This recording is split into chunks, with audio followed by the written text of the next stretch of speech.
Ava Collins waited until her boyfriend left for the restroom. Her hands were shaking under the table, but her face stayed calm. The moment he turned the corner, she raised her hand slightly and closed it into a fist beside her plate. 2 seconds. No more.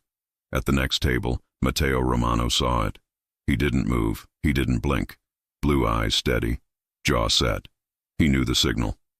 Ava lowered her hand, adjusted the napkin, took a sip of water that she didn't want. Her stomach felt tight. The music and the talking around her sounded far away. She didn't look toward the hallway. She didn't want him to catch her watching the door. Tyler came back smiling like nothing was wrong. He sat down and reached for her hand. She pulled it back a little too fast, then pretended she was fixing her hair. "Relax," he said softly. "We're fine." He changed the subject, asked about work, told a joke, lifted his glass to the couple at the next table. To anyone watching, he was a perfect gentleman. His tone changed only when he leaned in close enough for no one else to hear.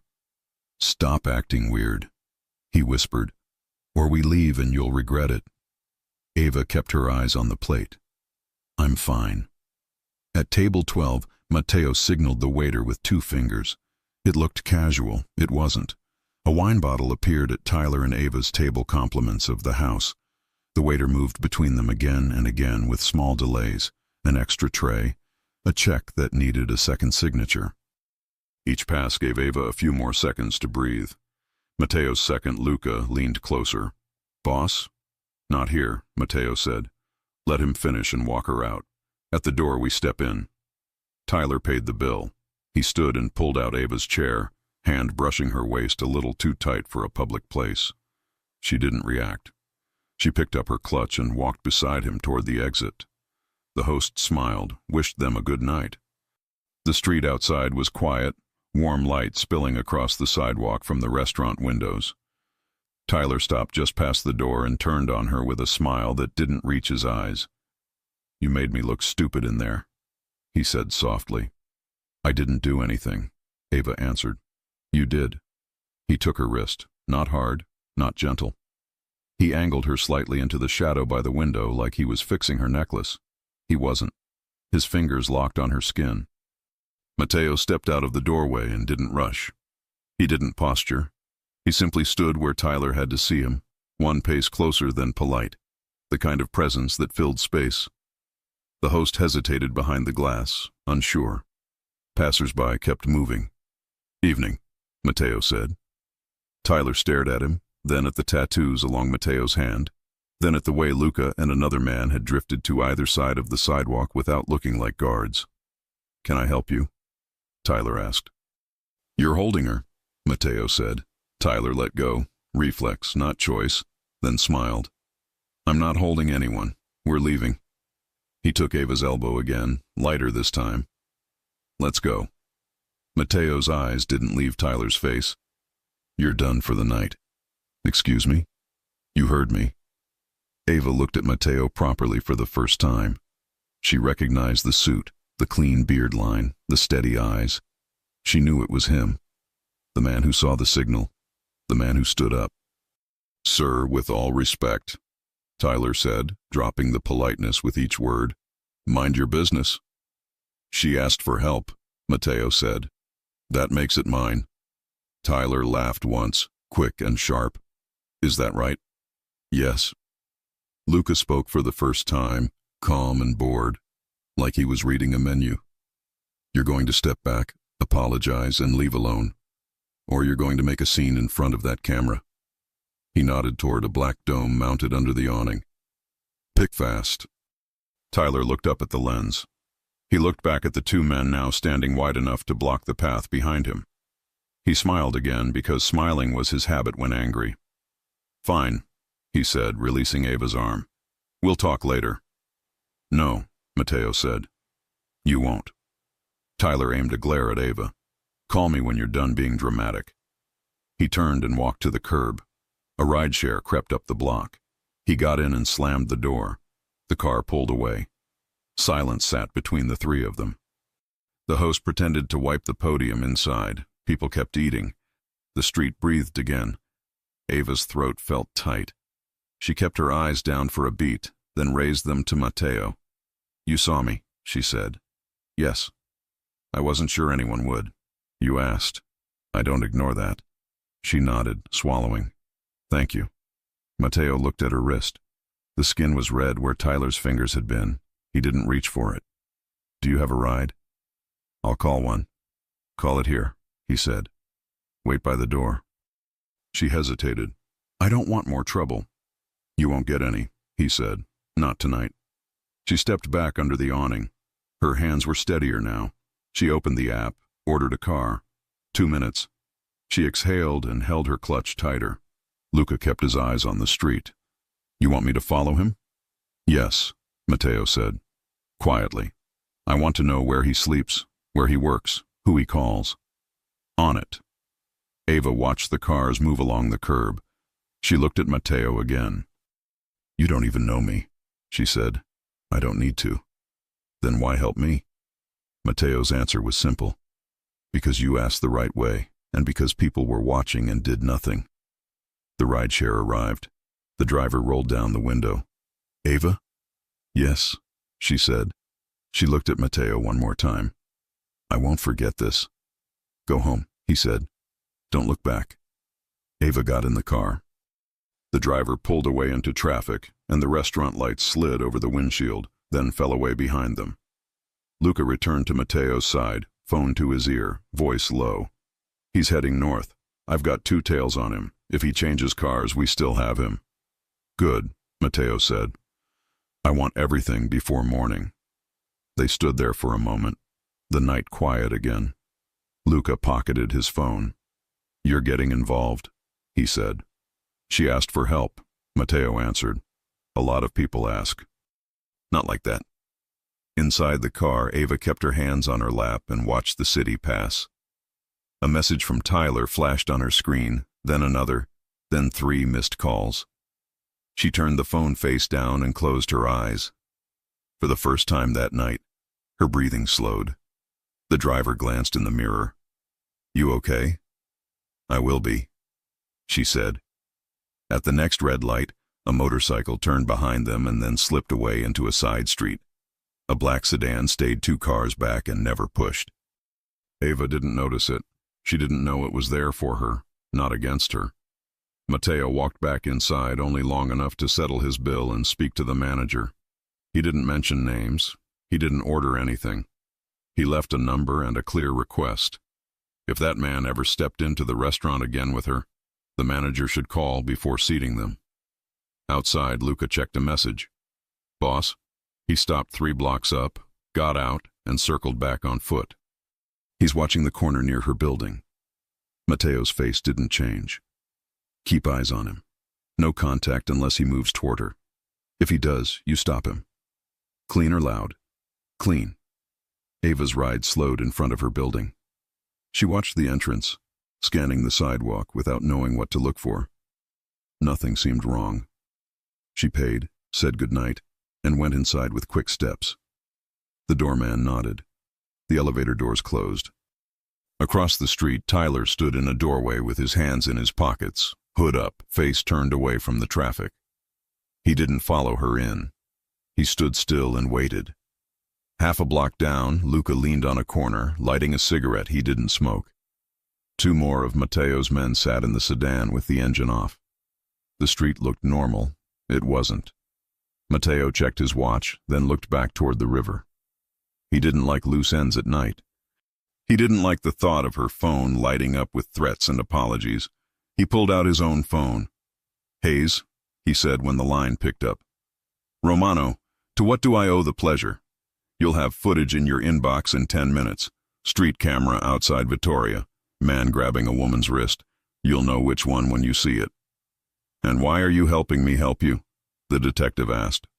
"Because she asked for help," Matteo said, and ended the call. In her apartment, Ava locked the door and slid down to the floor for a long minute before standing again. She filled a glass with water and left it untouched.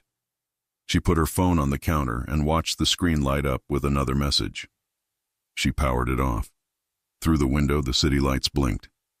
She pulled the curtain closed and leaned her forehead against the cool frame. She wasn't safe yet. She knew that.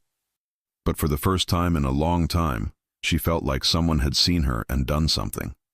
On the street, Tyler finally moved. He checked his phone, swore, and stepped off the curb. Luca straightened from the wall. The sedan's headlights flicked on without glare. A quiet engine started. Matteo slid into the back seat of his car and gave a single instruction. Don't let him near her door. The driver pulled away from the restaurant. The city opened in front of them like a grid of choices. Matteo leaned his head back, eyes closed for a second, then open again, sharp and clear. Tonight was simple. She asked. He answered. Tomorrow would not be simple. The morning after, Ava Collins woke up to the sound of her phone buzzing across the counter. She didn't touch it. She stared at the black screen and felt that familiar weight in her chest, then forced herself to breathe. The apartment was quiet. Sunlight cut across the floor. For a few seconds, nothing moved. She turned the phone back on. Messages stacked one after another from Tyler. Apologies, demands, questions, the usual swing from sweet to cruel. She didn't answer. She blocked his number, then unblocked it, then blocked it again. Her hands shook. She set the phone down and walked to the sink. When she came back, there was a new message from an unknown number. No text, just a short video clip. A street camera angle, the sidewalk outside Vittoria. Tyler's hand closing around her wrist. The way she flinched, the second he looked up and saw Matteo Romano standing there. The clip ended. Another message followed. Unknown. If he harasses you, report it. Keep this video as proof. No name, no request, no pressure. She knew who sent it anyway. Ava watched the clip again, then saved it in 3 different folders and emailed it to herself. She held the phone for a long beat, then typed back, Ava, thank you. No reply came. She didn't need one. She showered. She dressed in jeans and a soft sweater and tied her hair up. She told herself she had work to do and bills to pay and a life to protect. She put on her shoes and opened the door. The doorman looked up. Morning, Ms. Collins, he said. Your visitor is waiting. Her stomach dipped. Visitor? He nodded toward a small arrangement on the credenza. White tulips in a clear glass vase. A simple card leaned against it. Ava stepped closer. On the card, 5 words in neat handwriting. Sleep. Eat. Call if needed. MR. No phone number. She almost laughed. Then she turned the card over. There it was, written small on the back. She read the number twice and put the card in her bag like it was fragile. Who delivered this? She asked. A courier, ma'am, the doorman said. Left 10 minutes ago. Outside, the air was crisp and clean. She walked to the corner cafe and sat by the window with a coffee she barely tasted. Her thoughts kept pulling back to last night. The fist, the stare, the calm way that man had stepped between her and chaos and made everything stop. She'd been seen, and not as a problem, as a person. Her phone buzzed again. Mia Parker. Mia, are you okay? Ava, I'm fine. I'll tell you later. Mia, I swear, if he... Ava, later, promise. She slipped her phone into her pocket and tried to work. She edited photos from a family session she'd done last weekend. Kids laughing, parents tired and happy. She liked that kind of work. It made sense. It didn't hurt anyone. 2 hours passed. She started to feel like herself again. When she stood to leave, she saw him. Across the street, leaning against a low wall, a man in a black hoodie looked down at his phone, then up at her building. He wasn't watching the cafe. He was watching the entrance Ava used. The hood hid most of his face, but his posture was the same, coiled, impatient. Tyler. Ava's mouth went dry. She stepped back from the glass. Her phone buzzed. Unknown. Stay inside the cafe. Don't go out the front. She looked around, pulse kicking up. She found the source 2 tables away, a man in a gray coat, coffee untouched, eyes on his screen. He didn't look at her, but when she moved, he stood and walked to the back exit. He held the door open. She followed him into the service alley that ran behind the block. Who are you? She asked. He shook his head. This way, Ms. Collins. The path opened to a private parking strip. A black sedan idled at the far end. The back door opened. Matteo sat inside, jacket off, shirt sleeves rolled, the same controlled calm from last night, except his eyes were sharper, like he'd barely slept. Ava stopped a few feet short of the car. "You sent the flowers?" she said. "I did." "And the video?" "Yes." She didn't move closer. He didn't step out. The distance stayed there on purpose. "He's across the street," she said. "I know," Matteo answered. "He'll leave soon." "How do you know?" "Because in 3 minutes a patrol car will turn the corner," he said. "He's never comfortable with witnesses." Ava swallowed. "You called the police?" "I sent Detective Hayes the video," Matteo said. "He likes evidence. He likes public places. He doesn't like your boyfriend's face." She almost smiled at that, then didn't. "You don't need to get involved," she said. "I already am," he said. "You asked for help." Ava shifted her weight, feeling heat rise in her throat. "I thanked you," she said. "I meant it. I know." Silence held between them. It wasn't awkward. It felt like a pause where both of them waited for something they didn't want to say first. Matteo broke it. "2 options," he said. 1, I place a car on you until he stops trying. You live your life. We keep distance.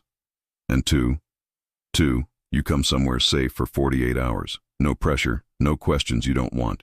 You rest. You decide what you want to do next. We set rules you're comfortable with." "Rules," she repeated. "Your door, your schedule, your phone. Nobody touches you. Nobody enters your room without your say." She looked down at her hands. For the first time that morning, her lungs felt open. "Why are you like this?" she asked quietly. "Like what?" "Careful." "Because I don't want you to confuse me with him," he said. "And because when a woman asks for help in public and half the room looks away, I don't sleep well." Her eyes burned in a way she hated. She blinked hard. From the alley's far end, the gray coat man returned. "He's gone," he said to Matteo. "Squad car did a slow pass. He took a ride share." Matteo nodded, then looked back to Ava. "Choose," he said, tone even. She could have said no. She considered it, out of pride, fear, habit. But the truth was simple. She hadn't slept well in weeks. She couldn't keep living in this jump, and she trusted him more than she trusted the people who pretended not to see her last night. 48 hours, she said. "Okay. I have to grab a bag. I'll have someone bring it. You don't go back alone." She hesitated again. "You'll send a stranger to my apartment?" "No," he said. "I'll go. You'll be in the car with Elena." He nodded to the gray coat man's partner, a woman who'd appeared without a sound. Short hair, steady posture, warm but guarded eyes. "She stays with you. You tell her what to pack. She doesn't open anything without you saying yes." The woman stepped closer. "I'm Elena," she said. "We'll FaceTime while he's upstairs so you can watch." Ava exhaled. "Okay." They moved as a simple chain. Ava slid into the back seat with Elena. Matteo closed the door gently as if she were glass. The sedan pulled out without a sound. It took less than 10 minutes to reach Ava's building. Elena stayed with her in the lobby while Matteo went upstairs alone. He moved with quiet confidence, hatless, hands steady by his sides. Ava watched him on Elena's phone as he knocked, waited, then used a key the doorman handed over. He didn't touch anything he didn't need to. He put a small overnight bag on the bed and turned the camera toward the closet. "Tell me," he said. "The gray sweater," Ava said, voice small to her own ears. "Jeans, black flats, the blue shirt in the third hanger, and the old photo album on the top shelf, the white one." He found each item and held it up without comment. When he reached the album, he paused. "This?" "Yes." He packed everything neatly, zipped the bag, then stood very still. On the screen behind him, a shadow crossed her hallway. Ava sat up. "Matteo." He didn't turn his head. "Elena, send the car around the back." Elena was already moving. "On it." Ava's heart slammed. "Someone's in there," she whispered. "I know," Matteo said. He set the bag down without sound, then stepped to the side of the hall where the wall was deepest. The camera view cut to black for a second as he covered the lens. A muffled voice echoed, a male voice, familiar and mean. "You think you can run from me, Ava?" "Tyler." Ava's hands went cold. Elena's palm pressed lightly to her shoulder. Steady pressure, no words. The next sounds were simple. A sharp intake of breath, a collision with the wall, a thud, then silence. Mateo's voice came through even. "You're done," he told someone on the floor. A second later, he uncovered the camera. Tyler lay face down with his hands pinned behind his back by a zip tie. Mateo didn't look winded. He didn't look pleased either. He lifted the bag. "I'm coming down," he said. In the lobby, Ava stood on shaky legs. The elevator dinged. When the doors opened, Mateo stepped out first, scanning, then met her eyes. He handed Elena the bag, then looked back to Ava. "You're okay," he said. She nodded, breath thin. "You?" He gave a small nod. "He won't bother you today." "What happens now?" "Detective Hayes picks him up on an old warrant," Mateo said. "We keep you moving for a day or two. Then you decide if you want a restraining order, a new lock, a new routine, or a new city." "I don't want a new city," she said. "I like my life. I just want it back." He held her gaze. "Then we take it back." They drove to a condo on the river with secure parking and a private elevator. The space wasn't flashy. It was clean and quiet, with big windows and a kitchen that looked used. Elena showed Ava the guest room. Fresh sheets, a lock on the inside, a small note on the nightstand. "This room is yours. If you need anything, ask Elena." Mr. Ava ran a hand over the smooth duvet. "I don't know how to do this," she said. "Do what?" Elena asked. "Be looked after." Elena's smile was small and kind. "Start with a shower and a meal," she said. "The rest after." Ava showered hot enough to steam the mirror, then changed into the sweater and jeans. When she came out, the apartment smelled like garlic and tomatoes. She hesitated in the doorway. Mateo stood at the stove, sleeves pushed up, stirring a pot. The sight didn't match the stories she'd heard about men like him. It didn't match last night's hard edge either. It was simple and human. He noticed her and stepped back. "I cook when I don't like the day," he said. "Sit." She sat at the counter. He served her a bowl and slid a plate of bread between them. He poured sparkling water into a glass and set it by her right hand. Then he sat across from her, not too close. She took a bite. It tasted like warmth and quiet. "Thank you," she said. "You're welcome." They ate without many words. When she slowed, he didn't push. When her hand shook holding the glass, he looked away to give her space. When she finished, he reached for her empty bowl and paused. "May I?" he asked. "Yes." He rinsed the dishes. She watched his hands move, steady, practical. The scars across his knuckles said more than any rumor. "How long?" he asked without turning. "With Tyler?" "Yes." "A year," she said. "The first months were good. Then it changed, and I kept telling myself it would change back." He set the bowl down. "It doesn't," he said. "I know," she answered, voice low. He faced her again. "This is important," he said. "You don't owe me a story. You don't owe me anything. If you want me to stop asking questions, say so, and I will." She held his eyes. "I don't mind the questions," she said. "I mind not being believed." Something tense in his shoulders eased. "I believe you," he said. It was plain, solid, and so will Hayes. "He's stubborn and loud, but he's good at the part that matters." Her mouth lifted a fraction. "You two sound like old enemies." "We are," he said, "with exceptions." The intercom buzzed. Elena answered, listened, then looked over. "It's Hayes," she said. "He has officers with him." Ava tensed. Mateo's voice stayed level. "Bring him up." Detective Jordan Hayes walked in wearing a suit that needed a press and a face that didn't care. He took in the room, then looked at Ava first. "Ms. Collins," he said, calm but not soft. You're safe? Yes, she said. He nodded once, then turned to Mateo. You really know how to brighten my mornings. You got the video, Mateo said. I did. Hayes shifted, eyes back to Ava. We picked up your boyfriend downstairs. Old assault complaint plus last night's footage buys us time. He'll get out, but not today. Ava's lungs opened a little. Thank you, she said. Don't thank me yet, Hayes said. This kind of guy doesn't quit.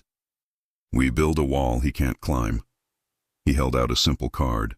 New phone, new number, new locks. I'll have a victim advocate call you. You choose what you want. Nobody decides for you. Ava took the card. Okay. Hayes glanced at Mateo again. And you, he said. Don't make me regret this truce. Do your job, Mateo said.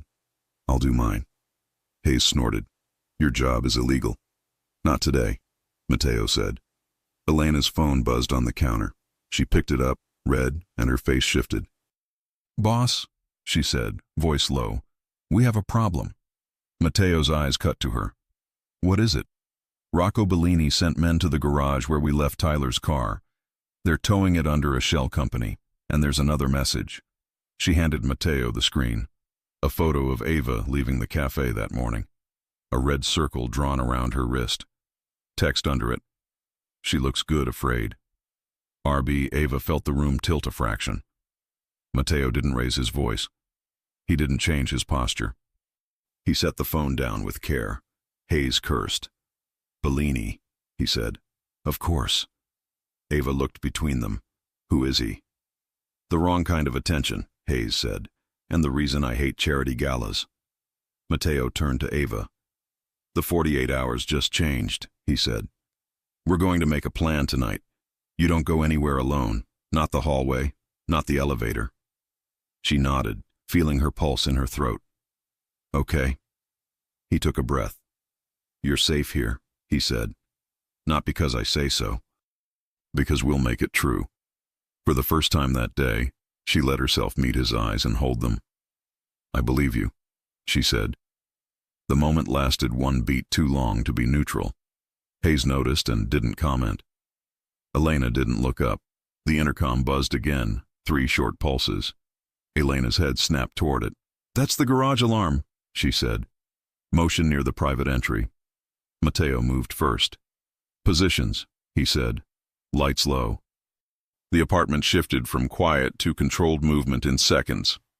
Elena handed Ava a small device with a single button. If I say now, press it, she said. What does it do? Brings the building to us. Ava's mouth went dry. She gripped the device and stood behind the island. The elevator indicator moved, down, then up, stopping at their floor. Hayes drew his weapon and took cover behind the column. Mateo didn't draw anything.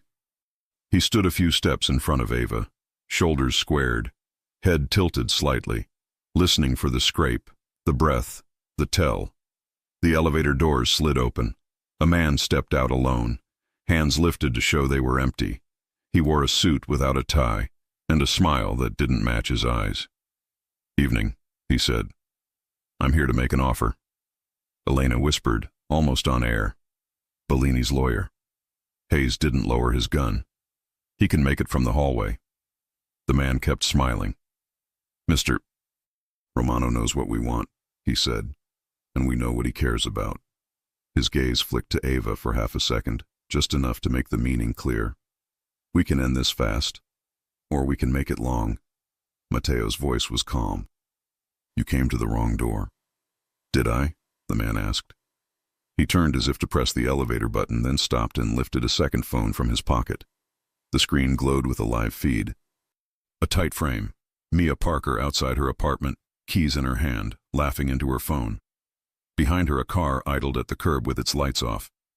Ava's grip on the device tightened until her knuckles hurt. Mia, she said, barely sound. The lawyer's smile widened by a degree. You have 1 hour, he said. Then we stop asking. The elevator doors closed.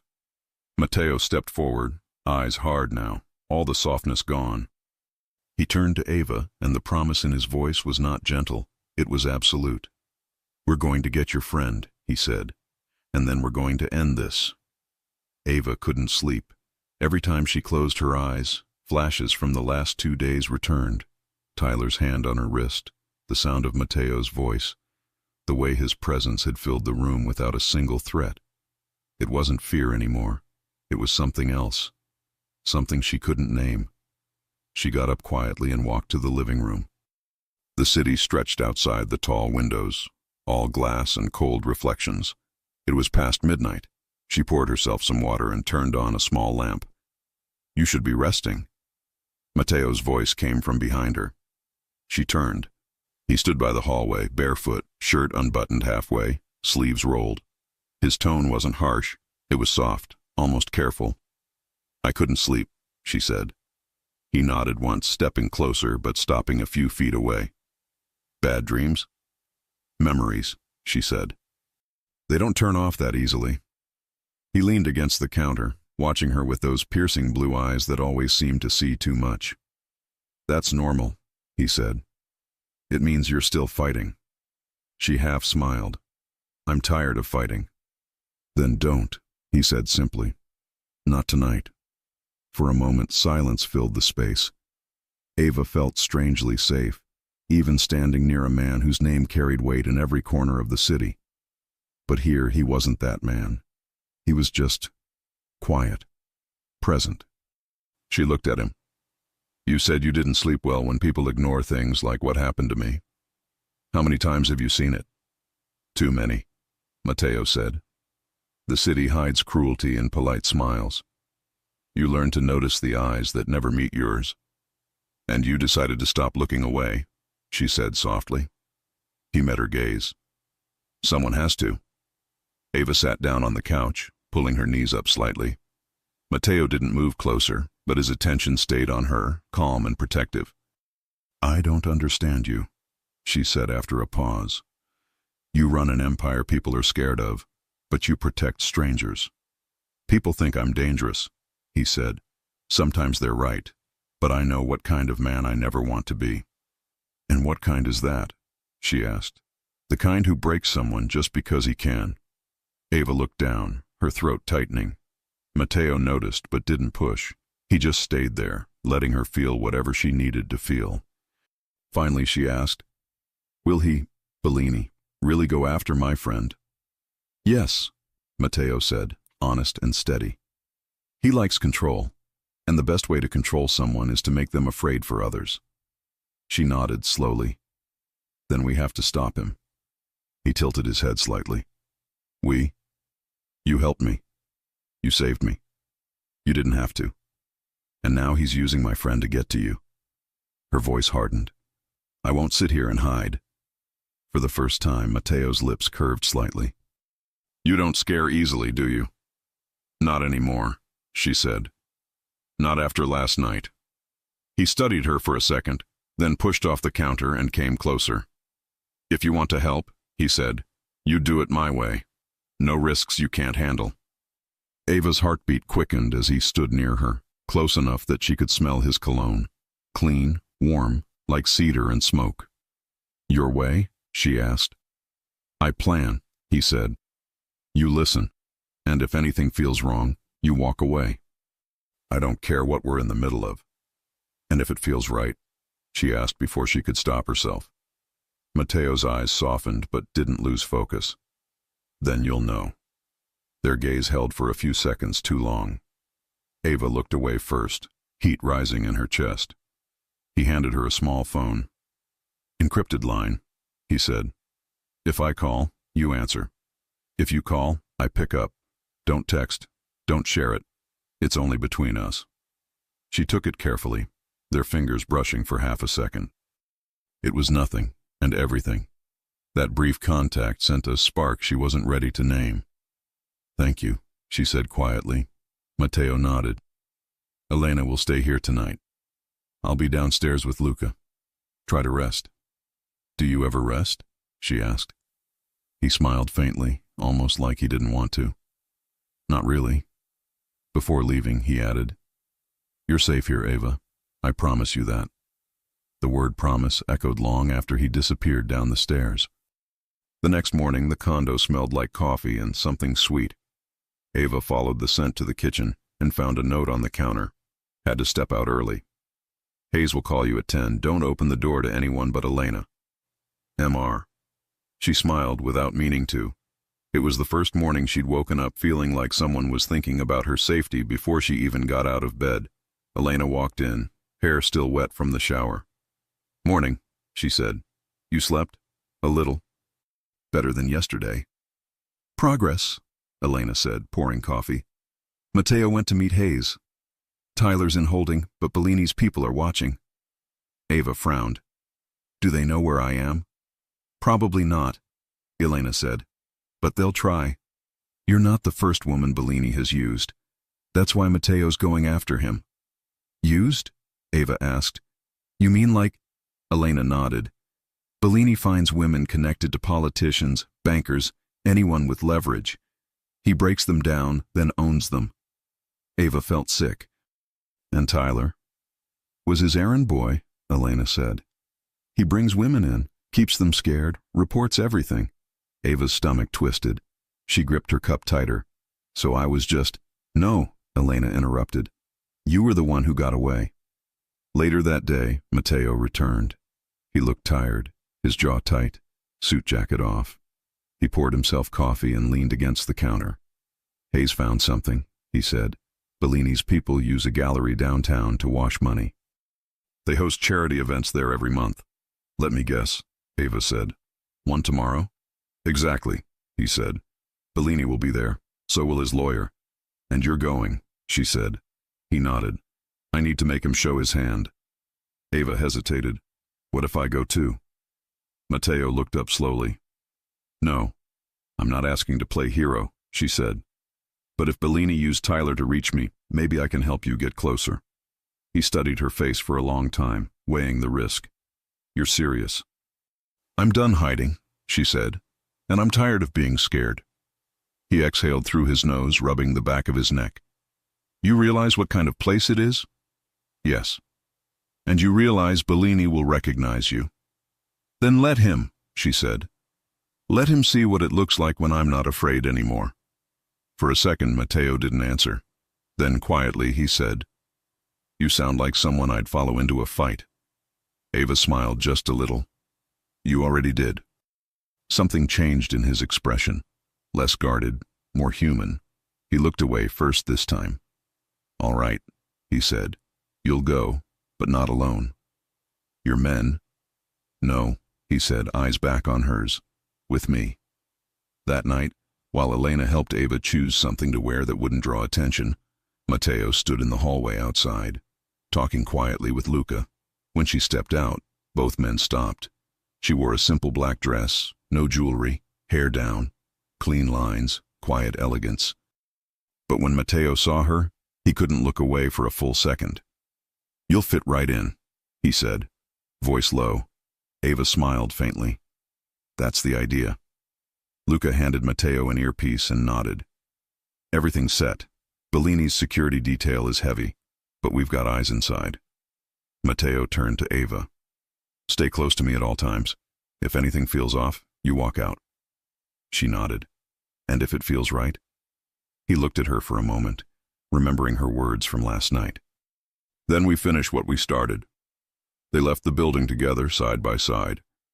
No one watching them from the outside could tell that a quiet storm was already building between them, one made of danger, loyalty, and something that felt a lot like love, even if neither of them dared to call it that yet. The sound of soft jazz filled the gallery, echoing against glass and marble.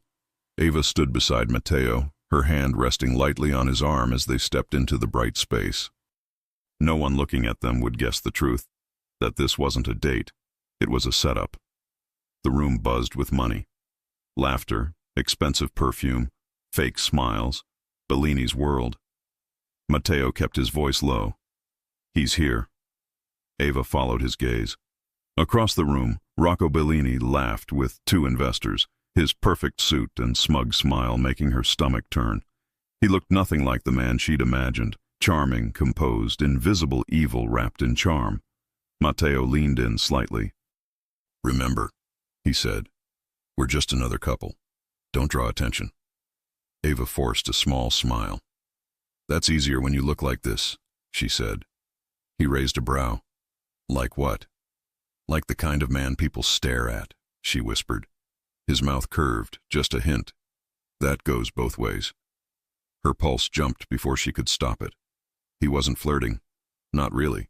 But his calm, deep voice made her skin tighten in ways that had nothing to do with fear. Matteo nodded toward a corner table. Stay near me. Luca's on the balcony. Elena's by the back exit. No one touches you. No one talks to you unless I say so. Got it, Ava said. You're the boss. Matteo's lips twitched. Only tonight. For almost an hour, everything stayed calm. They mingled, listened, smiled at the right moments. Ava played her part well, quiet, graceful, blending in. Matteo moved like a shadow beside her, polite when needed, silent when not.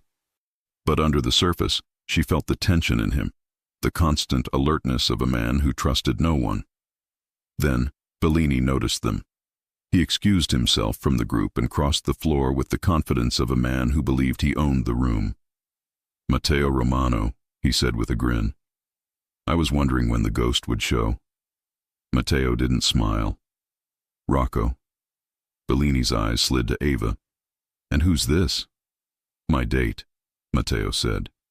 Bellini's grin widened. She looks familiar. Ava's breath caught, but Matteo's tone stayed steady. I doubt it. Bellini tilted his head, studying her a little too long.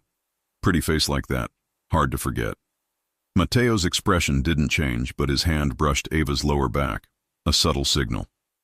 She nodded once, staying composed.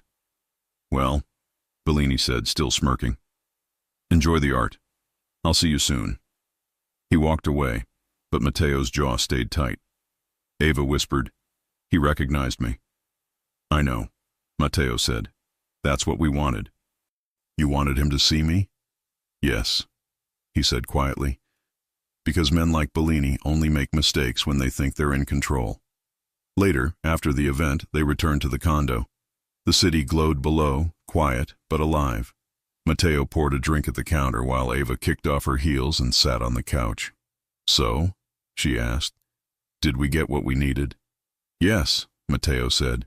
Bellini slipped. He's running a private auction next week. Hayes will move then. Ava nodded slowly, watching him. His sleeves were rolled up again, tie gone, shirt open at the collar. Every move he made was calm, deliberate, like he was made of control. But underneath, she sensed something else. Tension, fatigue, humanity. You trust Hayes? She asked. I trust his results, Matteo said. Not his methods. And me? She asked, before she could stop herself. Matteo looked up, caught off guard. You? Yes, Ava said, heart racing. You trust me? He didn't answer right away. Then slowly, I do. She exhaled, realizing how much that meant. Then you can stop watching me like I'll break. Matteo's mouth curved slightly. You won't break. But I like knowing I'd be there if you did. Something in his tone, low, honest, protective, made her chest tighten. She looked down at her hands, but he stepped closer, stopping just a breath away. You did good tonight, he said. You mean I didn't faint or scream? She teased. I mean, he said, voice softer now. You were stronger than you think. Their eyes met and the room felt smaller. The air changed, not heavy, but charged. Ava didn't move. She could feel the warmth of him, the steady heartbeat just under the surface. He brushed a strand of hair from her face, fingers slow, eyes never leaving hers. You should get some rest, he said, but his voice didn't sound certain. I'm not tired, she whispered. Matteo hesitated for a moment, then stepped back, breaking the spell. Then eat something, he said, turning away. Elena left food for you. Ava smiled softly. You're terrible at pretending you don't care. He stopped, half-turned, that same calm expression still in place, but his eyes gave him away. And you're terrible at pretending you don't know that, he said quietly. Their gazes locked again. No more words, just the weight of what they both understood but weren't ready to say. The next morning, Ava woke up early. The sun filtered through the windows, golden and soft. She found Matteo on the balcony, coffee in hand, looking out at the skyline. "You don't sleep much, do you?" she asked. He glanced over his shoulder. "I sleep enough. You work too hard." He smiled faintly. "And you worry too much." She leaned against the railing beside him. "You saved my life. I think I earned the right to worry a little." He looked at her then, really looked, the way he did when he wanted to understand what she wasn't saying. "And what are you worrying about now?" "That this peace won't last," she said honestly. He nodded slowly. "It won't. But it doesn't mean we stop trying." Ava looked up at him, the morning light catching his blue eyes. "You always talk like that. Calm, certain, like you've already decided how things will end." "I don't decide how they end," he said. "I just make sure no one else decides for me." "And for me?" she asked softly. He turned toward her, eyes steady. "For you, I make sure you get to choose." For a moment, she couldn't breathe. He meant it, every word. Not as a protector or savior, but as a man who respected her strength. She smiled faintly. "You really are dangerous." Matteo smiled back. "Not to you." That evening, while Matteo met with Hayes to finalize the plan for the auction, Ava helped Elena organize files and notes in the living room. She found a small box hidden behind some papers. Inside it, old photographs of Matteo with his family. One of them showed a little boy on a fishing dock, laughing beside a man with the same eyes. Elena noticed her looking. "That was his father," she said. "He was a cop. Died when Matteo was 16. Ava glanced at the picture again. "That explains a lot." "About what?" "Why he can't walk away from people like me," Ava said quietly. Elena smiled. "He doesn't walk away from anyone who deserves better." Later that night, Matteo returned. Ava left the photo on the table. He noticed it as soon as he came in. "You found that?" he said. "I wasn't snooping," she said quickly. "It just fell out." He nodded. "My father. He taught me that strength means protecting people who can't fight back. I didn't always listen, but lately..." His eyes met hers. "You remind me why it mattered." Ava stepped closer, her voice soft. "And what about you? Who protects you?" He smiled faintly, almost sad. "No one ever needed to." "Maybe it's time someone did," she said. For a moment he didn't answer. Then, slowly, he reached for her hand. Their fingers brushed. No rush, no hesitation. Just contact. Real. Honest. Neither of them spoke. They didn't need to. In that moment, the line between protection and affection blurred completely. The city outside kept moving, unaware that in one quiet apartment, a woman who'd once been terrified finally felt safe, and the man who'd built his life around control was losing it piece by piece, one heartbeat at a time. The night of the auction arrived with the kind of quiet that felt wrong. Matteo stood by the window, buttoning his black suit jacket, eyes on the city lights. Ava watched him from the doorway. Every movement he made looked precise, deliberate. He'd been like that all week, calm on the surface, coiled underneath. "You're thinking too much," she said softly. He looked over his shoulder. "I usually am." She crossed her arms. "You haven't said what you're planning." "I will," he said, "when we're there." "That's not fair." He faced her fully. "Neither is Bellini." Ava held his gaze. "You still don't trust me?" Matteo's eyes softened. "I trust you more than anyone. That's why I need you to listen." She stepped closer. "Then tell me the truth." He exhaled slowly, as if weighing the risk. "Tonight Bellini wants me to walk into a deal. He'll bring people, money, and his own kind of insurance." "Me," she said quietly. Matteo didn't deny it. "He's counting on you being there, so we'll let him think he's right." "Using me as bait," Ava said. "No," he said, voice low, "standing beside me as an equal." Something in his tone changed the air between them. She looked at him, really looked. The sharp jawline, the scars on his knuckles. the steady blue eyes that had never looked away when she needed someone the most. "Matteo," she started, but he stepped closer, his voice quiet. "I won't let him touch you," he said. "Not now. Not ever." Her chest tightened. "You can't promise that." "Yes, I can," he said, "because I don't lose what I protect." Their eyes locked, and the silence that followed said more than anything else could. Ava's pulse raced, but she didn't step back. He was so close she could feel his breath against her skin. She whispered, "What if I don't want you to protect me anymore?" He frowned slightly. "What do you mean?" "I mean..." She hesitated, her voice trembling just enough. "I want to protect you, too."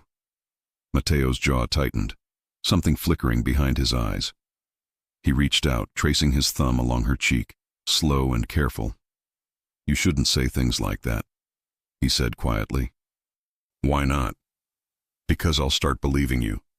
Her breath caught. Maybe that's the point. They stayed like that, close, unguarded, hearts beating in sync, until Elena's voice broke the spell. "We're ready," she said from the hall. "Bellini's men just arrived." Matteo stepped back, his tone switching instantly. "Let's go." The auction was held in a luxury penthouse downtown. Walls of glass, black marble floors, a chandelier like falling stars. Wealth and corruption under one roof. Matteo and Ava entered like royalty. Eyes turned. Whispers followed. Bellini stood near the bar, surrounded by his men. He smiled when he saw them. "Mr. Romano," Bellini said, "and the beautiful Ms. Collins. I must say the city hasn't stopped talking about you two." "Then it's about time we talk back," Matteo said. Bellini laughed. "Straight to business. I admire that." He gestured toward the back room. "Shall we?" Matteo nodded once. "After you." Ava's stomach tightened as they followed him into the smaller private lounge. A table stood in the center, 2 briefcases, 3 guards, and a thick air of danger. Bellini turned, still smiling. "I have to admit," he said, "I didn't think you'd bring her." Matteo shrugged. "You wanted proof I don't hide my cards." Bellini chuckled. "Ah, but you do. You always have." He reached into his jacket pocket, slow, deliberate, and placed a phone on the table. The screen lit up with a live feed. Mia Parker, tied to a chair, terrified but alive. Ava's breath left her. "Mia." Bellini tilted his head. "Beautiful girl. Brave too. She wouldn't tell me where you were, so I had to improvise." Matteo's voice dropped an octave. "Let her go." Bellini smiled wider. "And miss this reunion?" No, I think she's safer with me." Ava stepped forward, but Matteo's hand brushed her arm, a silent warning. "Stay still." Bellini's eyes flicked down to the gesture and his grin sharpened. "You care about her." "I care about people who deserve better," Matteo said. "Spoken like a man in love," Bellini said, eyes glinting. "How tragic." Ava's heart pounded. "You don't know anything about love." Bellini's smile faded, replaced by something colder. "No, my dear. I know exactly what it costs." He pressed a button on the phone. In the feed, one of his men grabbed Mia by the shoulder. She cried out. Ava moved instinctively, but Matteo was faster. His hand closed around hers, firm and steady. "Look at me," he said quietly. "Right here." She did. His voice, his eyes, everything about him anchored her back in place. "Whatever happens," he whispered, "don't lose focus." And then chaos. The glass wall shattered. The sound of gunfire filled the air. Hayes's team had arrived early, storming the room with precision. Bellini's guards panicked, firing wildly. Matteo pulled Ava behind the table, shielding her with his body. "Stay down!" he shouted. Ava covered her head, her heart slamming against her ribs. Matteo fired once, disarming a guard trying to flank them. The flash of light illuminated the edge of his jaw, the focus in his eyes, not rage, but control. When the shooting stopped, the room was a wreck. Bellini was gone. The live feed had cut to static. Hayes stormed in, gun still raised. "He slipped out the service elevator. We'll track him." Mateo stood, scanning the mess. He won't get far. Hayes looked at him. You did good, Romano. Now stay out of it. We'll finish this. Mateo didn't answer. He just turned to Ava, who was trembling, glass in her hair. He brushed it away gently, his thumb grazing her temple. You okay? He asked. I'm fine, she said, breathless. You? I've had worse nights. He smiled faintly, and she almost laughed despite the tears in her eyes. Mateo? She whispered, her voice breaking. I thought you... He didn't let her finish. His hand slid to the back of her neck, and before she could think, his lips were on hers. Firm, desperate, real. The kind of kiss that erased every fear, every noise, every piece of the world that wasn't them. When he finally pulled back, his forehead rested against hers. You don't get to be scared alone anymore, he said quietly. Ava's eyes filled with tears. Then don't you dare disappear on me again. I won't, he said. Not unless I take him down first. Outside, sirens wailed in the distance. Hayes barked orders into his radio. But inside the wrecked room, Mateo and Ava stood together, bruised, shaken, and bound by something neither of them could fight anymore. For the first time, it wasn't protection. It was love. Raw, unspoken, and real. Rain fell hard over the city, beating against the streets like a warning. From the top floor of the Romano building, Mateo watched the storm through the wide glass windows. He didn't move. He didn't speak. His eyes stayed fixed on the lightning flashes far away, the direction where Rocco Bellini was hiding. Behind him, Ava paced the room, her arms wrapped around herself. The silence between them wasn't cold. It was heavy, charged with everything unsaid since the kiss. She wanted to talk. He didn't know how. Finally, she broke the silence. Hayes says they can't locate Mia's signal. Mateo turned. He's not looking in the right place. She frowned. You know where she is? I know Bellini, he said, voice low. He doesn't change patterns. He hides his leverage where no one looks, inside his own business. Ava's pulse quickened. The gallery? No, he said. The docks. He owns a storage warehouse near the river. That's where he took the others before. She stepped closer. Then let's go. Mateo's jaw tightened. Ava. No, she said firmly. Don't tell me to stay behind. Not this time. She's my friend. He stared at her, the muscle in his jaw flexing, then slowly nodded. All right, he said. But you stay close to me. No heroics. A small, nervous smile touched her lips. You mean like you? He almost smiled back. Exactly. An hour later, the black sedan rolled to a stop a few blocks from the river. The rain hadn't slowed. It fell in sheets, reflecting off the streetlights and water pooling along the dockside roads. Mateo stepped out first, scanning the shadows. Ava followed, pulling her hood over her hair. Luca and Elena waited near the fence, dressed in black, faces set. 2 guards by the north gate, Luca said. 3 more on rotation inside. We jammed their cameras. Mateo nodded. We go quiet. Ava caught his arm. And if it doesn't stay quiet? He looked at her, eyes steady. Then it gets loud. The warehouse loomed over them, metal and silence, broken only by the rain. They slipped inside through a side door. The air smelled of oil and dust. Boxes stacked to the ceiling, a faint hum of machinery, and beneath it, a sound that made Ava's stomach twist, a muffled sob. Mateo raised a hand for silence, then led the way, moving like he'd done this 100 times. They found Mia tied to a chair in the center of the room, surrounded by 2 guards. Ava gasped, and one of the men turned, but Mateo was already moving. 2 shots, clean and fast. The guards dropped. He ran to Mia, cutting the ropes with a knife from his belt. Mia looked up, dazed, tears mixing with the rain dripping from the ceiling. Ava, she whispered. Ava fell to her knees, hugging her tightly. It's over. You're safe. But Mateo's face didn't relax. His instincts screamed otherwise. Get her out, he told Luca. Now. Luca nodded and lifted Mia carefully, leading her toward the back exit. Ava stood, turning toward Mateo. You're coming? Before he could answer, a familiar voice echoed from the shadows. Leaving so soon? Bellini stepped out from behind a stack of crates, a pistol in his hand, and that same cold smile on his face. "I have to admit," he said, "you're harder to kill than I expected, Romano." Matteo didn't flinch. "You talk too much." Bellini's eyes flicked toward Ava. "And you've caused me a great deal of trouble." Ava met his gaze. "You did that yourself." He laughed softly. "You think this changes anything? There'll always be another man like me." Matteo took a step forward. "Maybe, but not tonight." Bellini fired first. Matteo dove behind a metal beam, returning fire. The echo filled the warehouse. Sparks flew as bullets hit steel. Ava dropped to the ground, covering her head. Bellini shouted, "You can't protect her forever." Matteo's reply came low and lethal. "Watch me."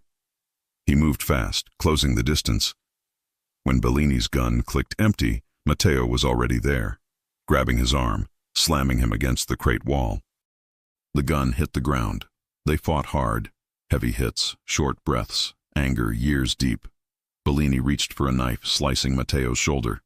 He grunted, grabbed Bellini's wrist, twisted, and disarmed him. "You think you're the hero," Bellini hissed. Matteo drove him back another step. "No," he said, "I'm the consequence." The final blow sent Bellini to the floor. The knife skidded away. He didn't move again. Ava rushed forward, eyes wide, hands trembling. "You're bleeding." Matteo looked down at the cut on his shoulder. Deep, but not fatal. "I've had worse." She pressed her hands against it anyway. "Don't say that." He looked at her, her face pale but fierce, eyes filled with tears she wouldn't let fall. "You shouldn't be here," he said quietly. "I told you," she whispered, voice shaking. "You don't get to protect me alone." He smiled faintly through the pain. "You're impossible." "Good," she said. "You need someone impossible." Her hands were still on him, her breath still uneven, but her eyes never left his. "You saved me twice," she said. "Now let me save you." He frowned softly. "You already did." Police sirens began to wail in the distance. Hayes's voice crackled through the comms. "We've got units moving in. Get out of there." Luca's voice followed. "Mia's safe. We're clear." Matteo looked toward the door. "Let's finish this." Ava helped him up, his arm around her shoulder. They walked out into the rain, the storm washing away the smoke and the past all at once.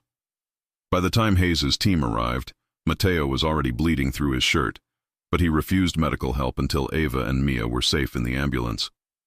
Hayes approached him. "You always leave a mess," he said, "but at least this time it's a good one." Matteo gave a tired grin. "Glad to hear you admit it." Hayes sighed. "Go home, Romano, before I remember you're still technically a criminal." Matteo's eyes flicked to Ava, sitting inside the ambulance, holding Mia's hand. "Maybe I'll think about it." Hours later, at dawn, the rain stopped. The city was quiet again, washed clean. Ava sat on Matteo's balcony, wrapped in his jacket, watching the first light spread across the skyline. He stepped out beside her, his arm bandaged. "You should be sleeping," he said. "I could say the same to you," she answered softly. He sat down next to her, and for a moment neither spoke. Then Ava turned to him. "What happens now?" Matteo looked at her, eyes tired but warm. "Now you live, without fear." "And you?" He hesitated. "I don't know what I'm supposed to be after this." She smiled gently. "Maybe just a man." He let out a quiet laugh. "That's harder than it sounds." She reached out, touching his hand. "Not if you let someone help." He looked down at their hands, then back up at her. "And you'd help a man like me?" "I already did," she said, "and I'd do it again." Their eyes met, and for once there was no tension, just peace. He reached for her, slow and certain, and when their lips met, it wasn't out of fear or desperation. It was love, real, grounded, and earned. When they finally pulled apart, Matteo whispered, "You know, when I first saw you make that signal, I thought I was saving you." She smiled softly. "And now?" He brushed his thumb against her cheek. "Now I think you saved me." Weeks later, the city returned to its rhythm. Bellini's empire collapsed. Tyler disappeared into prison records. Ava reopened her studio, sunlight spilling across framed photographs. On the shelf, beside her camera, stood a single white tulip in a glass vase, a quiet reminder of the night everything changed. The bell above the door rang. She looked up and smiled. Matteo stood there, wearing that same calm expression, holding 2 cups of coffee. "I didn't know if you'd be open," he said. "I am," she said. "Always." He stepped closer, setting the cups down. "You still make the best coffee?" "You'll have to stay long enough to find out." His smile deepened, the kind of smile that reached his eyes, the kind that belonged only to her now. They didn't need to say more. The past was behind them. The city outside moved on. And in that small studio, 2 people who had both been broken learned how to breathe again, together. If you enjoy stories like this, take a moment to subscribe to the channel. That's how I'll know you truly liked it. Even if you're watching on your TV, grab a second to join this family of fans who love emotional and heartfelt stories. Your support means everything, and it helps us bring you even more tales like this one.